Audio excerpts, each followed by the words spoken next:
Debido a acontecimientos recientes y especialmente mediáticos en España, en los últimos años habrás oído o leído a través de la prensa términos como euroorden, extradición europea u orden de detención internacional que siempre están relacionadas con la situación de personas huidas de la justicia española y situadas en otros Estados miembros de la Unión Europea.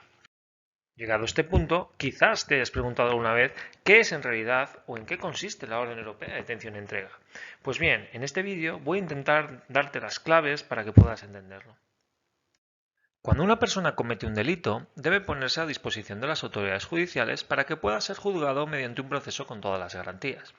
Este esquema general y aparentemente simple se complica cuando la persona autora de los hechos decide sustraerse de la acción de la justicia, cruzando, por ejemplo, la frontera nacional y, por lo tanto, dejando de estar a disposición física de las autoridades de la jurisdicción donde cometió el delito.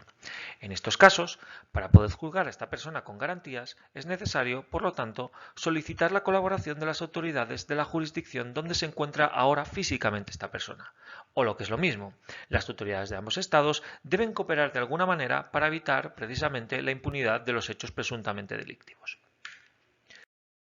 El avance de las comunicaciones hizo que este tipo de situaciones, que hasta entonces eran la excepción, fueran cada vez más habituales, obligando así a los estados a crear y mantener mecanismos de cooperación permanentes. Así es como nacen los primeros tratados bilaterales y multilaterales de extradición, cuyo objeto es, precisamente, establecer los requisitos para la entrega de personas que se han sustraído a la acción de la justicia.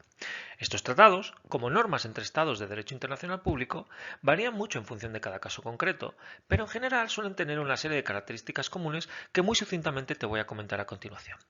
En primer lugar, estos tratados se basan en el principio de reciprocidad. Esto quiere decir que los estados solo van a conceder la extradición a otros estados que en una situación equivalente también la concederían.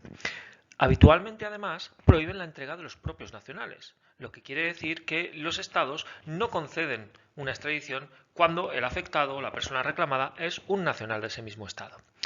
Además de todo esto, también contiene una serie de limitaciones de carácter más técnico que no voy a comentar ahora mismo, pero sí que me voy a fijar, por ejemplo, en el principio de doble tipificación por su importancia. El principio de doble tipificación lo que quiere decir, o lo que viene a decir, es que la conducta punible por la que se solicita la extradición tiene que ser también considerada punible por la legislación interna del Estado que tiene que concederla. En otras palabras, la conducta tiene que ser delito tanto en el Estado que solicita la extradición como en el Estado que, en su caso, la va a conceder. Por otra parte, los procedimientos de extradición no suelen ser procedimientos exclusivamente judiciales. Bien al contrario, suelen depender, en última instancia, de la concurrencia de la voluntad política, que es quien finalmente concede o no la extradición de la persona reclamada. Por ejemplo, en España, nuestra ley de extradición pasiva establece que la última fase depende de una decisión del Consejo de Ministros. Como podrás deducir, esto conduce a que la extradición sea un sistema lento, rígido y que va a depender en buena medida de las relaciones políticas, tanto actuales como históricas, entre los estados implicados y, por supuesto, a la existencia previa de un tratado de extradición entre ellos. El sistema de extradición es el que rige de manera general en el ámbito internacional. Sin embargo, en el ámbito específico de la Unión Europea, tras la extensión de las libertades de circulación y, especialmente, la creación y consolidación del espacio Schengen, esta problemática antes descrita se ha convertido en un fenómeno mucho más habitual. Los Estados miembros se dieron entonces cuenta de que la rigidez de los procedimientos clásicos de extradición no respondía a la necesidad de combatir y evitar la impunidad de los crímenes, especialmente cuando estos eran de carácter transfronterizo y organizado. Por esta razón, en 2002 acordaron dotarse de un instrumento específico para las entregas entre Estados miembros, la Orden Europea de Detención y Entrega. Este instrumento sustituye a la clásica extradición entre los Estados miembros. La extradición se sustituye así por un procedimiento exclusivamente judicial en el que son las propias autoridades judiciales las que transmiten una resolución, utilizando un formulario estandarizado, en la que solicitan la entrega de una persona reclamada, bien para el ejercicio de acciones penales o bien para el cumplimiento de una pena que ha sido previamente impuesta. La Orden Europea de Detención y Entrega se basa así en la aplicación de un principio que es diametralmente diferente al de reciprocidad, el principio de reconocimiento mutuo. Este principio se basa en la confianza entre los Estados miembros, de tal manera que la ejecución de instrumentos basados en este principio, como singularmente es la Orden Europea de Detención y Entrega, ha de realizarse de manera equivalente a la que correspondería a decisiones emanadas de los propios órganos nacionales, por lo que el reconocimiento y ejecución debe ser la norma y la denegación la excepción. La Orden Europea de Detención y Entrega tiene además el honor de ser el primer instrumento de reconocimiento mutuo de la Unión Europea en el ámbito de la cooperación judicial en materia penal. De ahí que tradicional y coloquialmente se haya utilizado la expresión euroorden para referirse a este instrumento, a pesar de que actualmente existen otros instrumentos de reconocimiento mutuo que también podrían denominarse euroórdenes, como por ejemplo la Orden Europea de Investigación. Como ya te he adelantado previamente, la Orden Europea de Detención y Entrega puede utilizarse tanto para el enjuiciamiento de una persona como para el cumplimiento de una pena previamente impuesta de prisión, pero está sujeta a limitaciones. Si utilizamos una orden europea de detención y entrega para el enjuiciamiento, el delito por el que solicita esta entrega tiene que estar castigado con una pena de al menos 1 año de prisión. Si en cambio la orden europea se está utilizando para el cumplimiento de una pena ya impuesta, este umbral se reduce a solo 4 meses de prisión.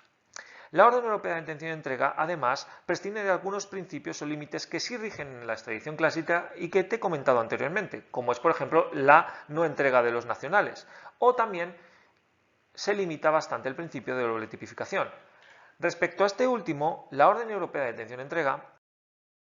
incluye un catálogo de 32 delitos, los llamados eurodelitos, para los que las autoridades de ejecución no deben ni pueden controlar si la conducta está o no tipificada en su ordenamiento jurídico. Para el resto de delitos sí que se permite potestativamente este control de la doble tipificación, pero de acuerdo a unos parámetros restrictivos establecidos por la propia legislación europea y que además han sido desarrollados recientemente por la jurisprudencia del Tribunal de Luxemburgo. No obstante, subsisten una serie de motivos, tanto obligatorios como facultativos, que pueden justificar la denegación de una ejecución de una orden europea de detención y entrega. Entre estos motivos se encuentra, por ejemplo, que los hechos perseguidos estén cubiertos por una amnistía o la prohibición de que la conducta ya haya sido juzgada en resolución firme por algún tribunal de un Estado miembro, o lo que se conoce en terminología jurídica como la prohibición del ne bis in idem. Otros motivos, en cambio, no están expresamente contemplados en la decisión marco, pero sin embargo han sido admitidos por la jurisprudencia del Tribunal de Justicia de la Unión Europea. Tal es el caso del posible examen de la vulneración de derechos fundamentales de la persona reclamada debido a deficiencias sistémicas en el Estado miembro de emisión. En España, pueden emitir una orden europea de detención y entrega cualquier juez o tribunal que esté conociendo de la causa y, desde 2021, además, también los fiscales europeos delegados. Sin embargo, para la decisión de la ejecución de una orden europea de detención y entrega que ha sido emitido por otro Estado miembro hacia España, solo son competentes, en su caso, los juzgados centrales de instrucción y el juez central de menores en el ámbito de sus respectivas competencias. Al contrario de lo que quizás puedas pensar por la información que has leído u oído sobre la respuesta negativa de algunos tribunales respecto a órdenes europeas de detención y entrega emitidas por España, lo cierto es que es un instrumento que funciona extraordinariamente bien en la Unión Europea, especialmente si lo comparamos con lo que sucedería si mantuviésemos el régimen clásico de extradición entre Estados miembros. Las denegaciones, por lo tanto, se deben considerar la excepción, y es el Tribunal de Justicia de la Unión Europea, a través de la resolución de cuestiones prejudiciales planteadas por órganos jurisdiccionales nacionales, el garante de que las que se produzcan se ajusten exclusivamente a la legalidad europea.